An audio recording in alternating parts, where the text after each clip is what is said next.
సిద్ధేశ్వరుడు భవానీ మెడలో మాంగళ్యం వేశాడు. ఒకసారి నమస్కారం చేసుకోండి. పెళ్ళైన వారు మీ మెడలో ఉన్నటువంటి మాంగళ్యాన్ని కళ్ళగద్దుకోండి.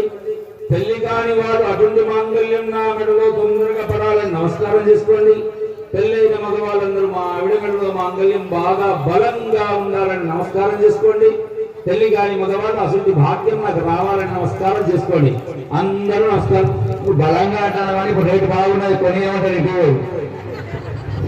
బంగారము 1,60,000 నుంచి 80 దాకా పోయినా కానీ బంగారంతో మాంగళ్యం అనదమ్మా. మంగళ సూత్రాలు మాత్రమే బంగారం. మావిడ బంగారం అనుకోవాలి. నేనంటున్న వాడు కాదు. ఆనాడు సీత బంగారు సీతను పక్కన పెట్టుకుని రాముడు అష్టమేధ యాగం చేసిండు. 60 కిలోలు మావిడ. ఇప్పుడు 60 కిలోలు సంపాదించినప్పుడు అవుతుందా? ఆవిడనే బంగారం అంతే. బంగారం కన్నా మిన్న పసుపు కుంకుమ. పసుపు తాడు అంటాం తప్ప పుస్తక తాడు బంగారు తాడు అని ఎవరు అన్నారు. మొలతాడు, పసుపు తాడు, ఆ తర్వాత రక్ష సూత్రం.